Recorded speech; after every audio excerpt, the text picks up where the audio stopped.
Y vamos a hablar con Carlos Pañi del conurbano. Venimos hablando, venimos mostrando lo que está pasando en el conurbano. Me resuena todavía esa frase de que la Argentina es una fábrica de pobres, ¿no? Esto que está demostrado en las últimas décadas. Claro, bueno, y el conurbano bonaerense es en alguna medida una manifestación, es un territorio, una economía regional, podríamos decir, donde se demuestra eso, con algunas características muy llamativas. Orwell decía que no hay nada más invisible que lo obvio. Lo que es obvio, lo que tenemos todo el tiempo delante, hay un momento en que no lo vemos más, de tanto tenerlo ahí. La creación, la expansión, el desarrollo del conurbano bonaerense es un problema central de la Argentina que está ahí y lo vemos muy de vez en cuando irrumpe. Fíjense este dato que interesante. En el año 1938, Le Corbusier, que fue uno de los padres de la arquitectura moderna, un genio de la arquitectura, había estado en la Argentina en el año 29. En el 38, un grupo de argentinos está pensando en la planificación del conurbano, en cómo organizar eso que ya era inquietante. Y Le Corbusier dice, la verdad que la ciudad de Buenos Aires, que es una de las grandes ciudades de Sudamérica, es una ciudad sin esperanza si no resuelve este problema. No tiene destino. 1938, antes de cuando nosotros podríamos pensar que empezó el problema, claro. Ya los que entendían, dice, esto tan inorgánico, que es una expansión de la ciudad de Buenos Aires, un desborde hacia la campaña, digamos, la llanura, siguiendo las vías del ferrocarril, así se formó el conurbano, con asentamientos urbanos en las zonas inundables. Problema que todavía hoy... Bueno, es que se fue pensado para la inundación. Si vos asentás casas en las zonas bajas, si armás villas en donde armaste cavas para sacar tosca y hacer rutas y ahí pones gente, bueno, es obvio que la gente va a vivir inundada, si lo hiciste casi para eso. Bueno, pero lo interesante del conurbano es que si uno lo mira bien, si uno mira su historia, es la historia de los grandes procesos argentinos. Digamos, el conurbano es hijo de la inmigración, ese fue el primer desborde de Buenos Aires, es hijo de la industrialización, todo el proceso de industrialización de los años 40 se registra ahí. Es hijo de la crisis de las economías del interior, sobre todo de todas las economías del norte, que expulsan su gente hacia el conurbano.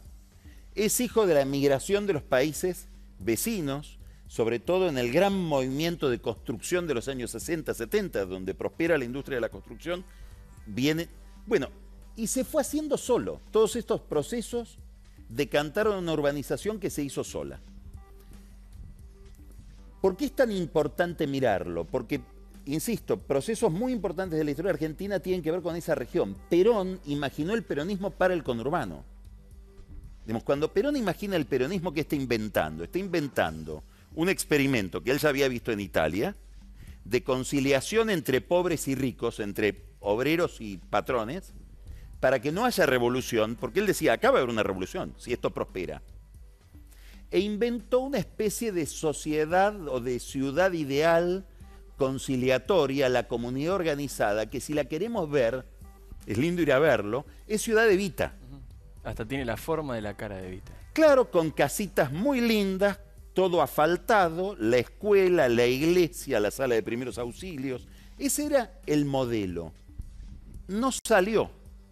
Salió esto que tenemos, que es, en vez de la conciliación y la armonía de una sociedad integrada, un contraste de villas y countries, que es un retrato de la desigualdad. Es muy interesante porque Kicillof, en su infinita ingenuidad, quiso decir, no hay esa diferencia. A los de los countries también los vamos a encerrar. Y le dijeron, no, mira, es distinto. Acá no hay necesidad de encerrarnos porque vivimos en lugares donde estamos aislados en medio de parques. No nos compares con la Villa Azul. Y no podés comparar con la Villa Azul. Lamentablemente, son dos Argentinas distintas que viven pegadas. Si vas a la cava de San Isidro, ahí se expresa magníficamente y dramáticamente porque hay un muro. De un lado la villa y del otro mansiones que salen 10 millones de dólares. Bueno, esa sociedad integrada que se había pensado en los comienzos de la Argentina, que pensó el peronismo, salió así. e irrumpe cíclicamente. Irrumpió el 17 de octubre. El 17 de octubre es un fenómeno de incursión del conurbano en la ciudad de Buenos Aires. La página que escribe Félix Luna en el 45, pintando lo que veían los burgueses de la capital cuando veían a esa gente a la que nunca habían prestado atención. Los cabecitas negras. El subsuelo de la patria. Lo que el gorilismo, digamos, de San Martín llamó el aluvión zoológico, lo llamaron. El aluvión zoológico. Fíjense el nivel de discriminación y de contraste. O emergió en el 2001. El 2001 fue otra irrupción del conurbano que decimos, ¿qué pasa? Y ahora en la pandemia reaparece. Y decimos, ¿qué pasa? ¿Cómo que hay villa donde la gente hay que encerrarla? Porque, ¿cómo? Encerrémoslos. Hagamos un gueto, que no salgan y no nos contaminan. Mandémosle a la policía. Y por otro lado, gente que no quiere ni saber, ¿no? Bueno, hablen de otra cosa. No queremos saber. Hablen de otra cosa, ¿no? De los barrios vulnerables cuando vive tanta gente en condiciones... A ver, les pedimos que se higienice a gente que no tiene agua. Pero lo más interesante es que muchas cosas que nosotros hacemos las podemos hacer porque esa gente que vive como vive. Digamos, nosotros tenemos servicio doméstico, jardinería, el que te limpia la pileta. Seguridad en los edificios. Lo podemos pagar muy barato porque esa gente, porque viven así. A ver, en Estados Unidos no podés tener 2 empleadas domésticas. Ninguna. Casi ninguna. O ninguna. ¿Por qué acá podemos tener 2, 3 turnos? Porque esta gente vive así. No hay hay una conexión entre eso y y el mundo en el que vivimos nosotros, digamos. No son 2 mundos, es un mundo. Con una contradicción interna. Eso es lo que no queremos ver, porque donde lo mirás demasiado y te empezás a hacer preguntas que conviene no hacerse.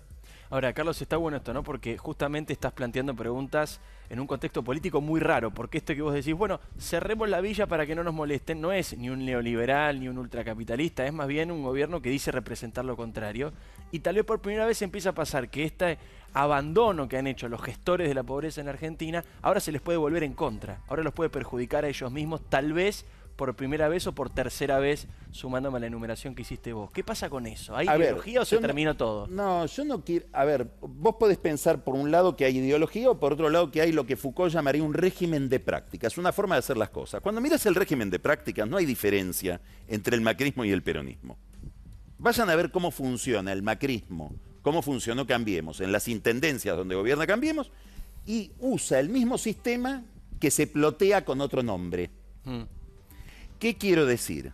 Que el Estado se retiró y privatizó cuestiones esenciales para todo ese mundo de gente muy vulnerable en redes clientelares, en punteros. ¿Qué está diciendo la provincia de Buenos Aires? Perdón por llamarlos punteros, vamos a llamarlos movimientos sociales que inquieta menos, pero son punteros. Muchos de ellos viven de eso, no digo todos, pero muchos de ellos le das la comida para repartir y se queda con el 10% para venderla. Eso sucede. O tiene una cooperativa de construcción que para anotarte en la libreta que fuiste todos los días a trabajar tenés que ir a la manifestación. Si no, esto sucede. Esto no tiene ideología. Esto es la forma más conservadora, más retardataria, por la cual vos tenés que prestar lealtad a un puntero para recibir lo que tenés derecho a recibir. Lo que el Estado te da porque tenés derecho a recibirlo. No tenés un derecho reconocido. Ese derecho que tenés lo que tenés que negociar con un caudillo, con un señor feudal que te da lo que te corresponde a cambio de una determinada lealtad política. ¿Y esto es para no ocuparse?